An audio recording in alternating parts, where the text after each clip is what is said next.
Greetings, everyone, and welcome to master's degree level philosophy essays. This is the third philosophy essay that I'll be presenting, and this is the second part. This is a second part video, as we've looked into the first part already. Okay, so we're on page 5 of critically discuss what bullshit is and how it can be detected. It's quite. It sounds like a controversial topic, but it's a genuine topic within philosophy. So, in terms of Cohen's product-centered account, Cohen responds to this limitation by distinguishing activity-centered bullshit from output-centered bullshit. Frankfurt concentrates on discourse produced through a particular attitude, concealed indifference to truth. Cohen focuses instead on texts that are themselves rubbish, particularly those characterized by unclarifiable unclarity. Ordinary unclarity can be corrected. A difficult sentence may become intelligible once its syntax is simplified. Technical concepts are defined or background information is supplied. Unclarifiable unclarity is different. Attempts at clarification fail because there is no sufficiently determinate proposition to recover. The problem is not merely that the text is difficult, it is that no stable content appears to explain the difficulty. Cohen also identifies other product-centered defects, including gross failures of logic, disregard for empirical evidence, and irretrievably speculative assertions. Such writing may be produced sincerely. Its author may be committed to truth in a general sense while lacking the intellectual discipline necessary to express or justify a claim. Cohen's analysis thus permits criticism of the text without making unsupported accusations about the author's psychology. One of Cohen's suggested tests is the negation test. If replacing a proposition with its negation makes no substantial difference to its apparent plausibility or profundity, the original proposition may lack determinate force. Consider the following. Authentic consciousness transcends the boundaries of structured possibility. Now consider this. Authentic consciousness does not transcend the boundaries of structured possibility. Without definitions of authentic consciousness transcends boundaries and structured possibility. Both statements may sound equally impressive. If readers cannot explain what difference between the world would make one true and the other false, they may not have understood either statement. Cohen treats indifference between a claim and its negation as a sufficient indication of at least one form of unclarity, although not as a universal definition of bullshit. Cohen's approach is stronger for textual analysis because it targets publicly accessible, or should be accessible, features. Yet it also faces objections. Some meaningful propositions cannot be paraphrased without loss. Poetry, aphorism, and religious symbolism may remain open to multiple interpretations while retaining cognitive or aesthetic value. Cohen acknowledges this by distinguishing worthless obscurity from valuable suggestiveness. An unclarifiable text need not be bullshit where its ambiguity stimulates worthwhile interpretation rather than pretending to establish knowledge. The relevant distinction is consequently not between clarity and difficulty as such, it is between productive complexity and empty obscurity. A complex text rewards careful interpretation by yielding increasingly precise relationships between its concepts. Bullshit often produces the opposite experience. Further analysis reveals that the apparent conceptual structure cannot be stabilized. A combined account. Neither Frankfurt's nor Cohen's account is sufficient independently. Frankfurt explains bullshitting as an epistemically defective activity, but provides limited resources for detecting anonymous or psychologically opaque texts. Cohen provides criteria for criticizing products but risks classifying sincerely produced confusion as equivalent to manipulative discourse. A more adequate account should recognize at least two dimensions. Epistemic orientation, whether the writer allows truth and evidence to constrain what is asserted. Semantic and argumentative quality, whether the text contains sufficiently determinate claims supported by intelligible reasoning. Bullshit can therefore be defined as discourse presented as meaningful or epistemically authoritative that lacks an appropriate commitment to truth, intelligibility, or rational accountability. This definition is intentionally broader than Frankfurt's. It includes deliberate impression management, careless assertion, pseudo-profound nonsense, and certain forms of unclarifiable academic writing. It excludes ordinary error because an erroneous claim may remain evidentially responsible and corrigible. Or corrigible. It also excludes openly fictional, poetic, or playful language because such discourse does not necessarily claim the authority of factual or argumentative writing. The concept of rational accountability is crucial.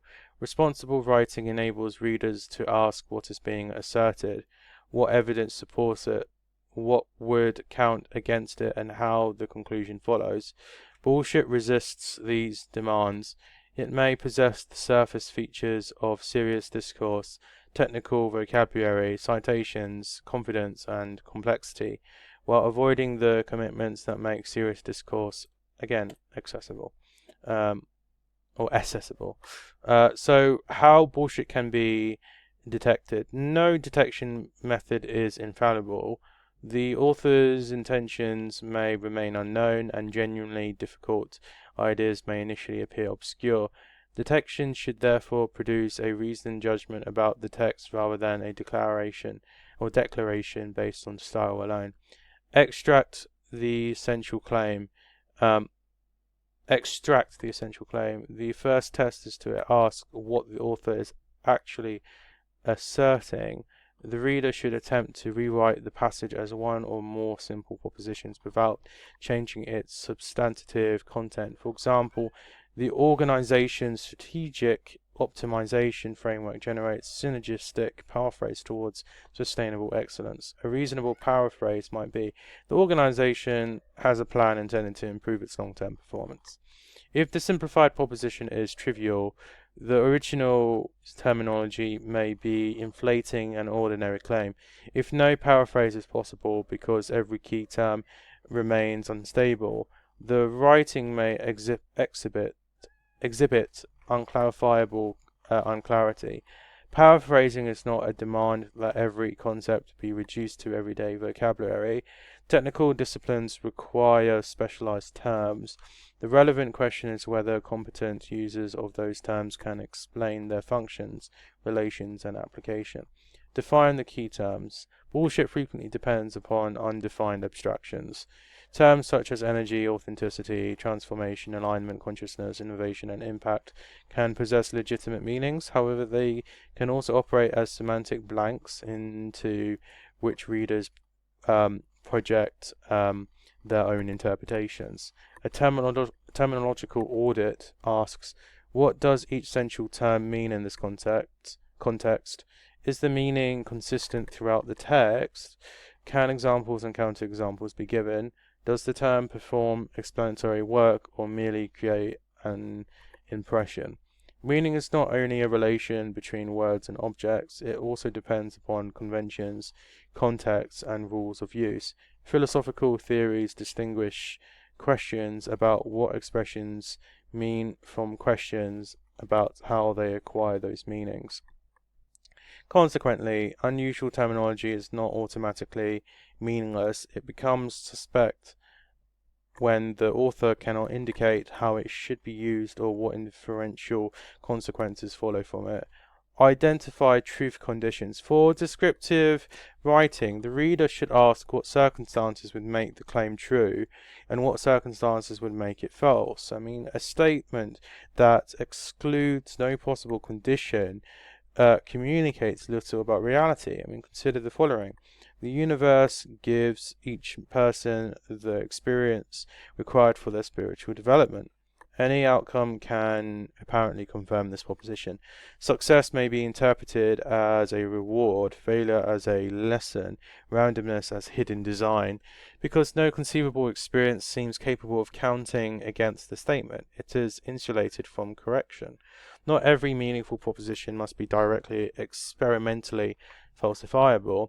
Mathematical, ethical, and conceptual claims are evaluated differently from empirical hypotheses. Nevertheless, the author should identify some standards of correctness. A moral claim may be defended through principles and counterexamples. A conceptual claim may be assessed for coherence. A historical claim may be tested against documentary evidence. Bullshit tends to remain evasive about the standards appropriate to its own evaluation. Reconstruct the argument. Okay, so writing may contain meaningful sentences while failing as reasoning. The reader should identify the premises, conclusion, and inferential relationship between them. A passage may use connective language, therefore, consequently, thus, and this demonstrates, without establishing that the conclusion follows. The presence of argumentative vocabulary should not be confused with an argument. The reconstruction procedure asks, what conclusion is being defended? Which premises support it? Are those premises themselves supported? Would the conclusion follow if the premises were true? Have relevant objections or alternatives have been addressed? Bullshit often produces an atmosphere of explanation without providing explanatory relations. It places associated concepts next to one another and allows the reader to infer a connection that has not been demonstrated. Apply the negation test. Cohen's negation test asks whether denying the statement produces a recognizably different claim. Where the original and its negation seem equally profound, the statement may lack determinate content. This test is particularly useful for pseudo-profound generalizations. True freedom emerges when the self accepts universal limitation. True freedom does not emerge when the self accepts universal limitation. A reader who reacts identically to both sentences may be responding to their vocabulary and rhythm rather than their propositional content. The test is not decisive. Some audiences may fail to understand a genuine distinction, and certain poetic expressions are not intended to function as straightforward propositions. Its value lies in revealing whether the reader can articulate the practical or theoretical difference made by the claim. Okay, we'll stop there for this video, but we stopped on page 9, examine the evidence. Now, you might have noticed that there was some repetition involved looking at the negation test, but we wanted for this essay to really show you kind of and highlight to you this test, as it's quite important when looking at and examining what bullshit is and how it can be detected. Okay, so I hope you've enjoyed this video. Feel free to comment and like and subscribe if you're interested in more philosophy essays. And I will make another video soon. So thank you very much. Have a good day.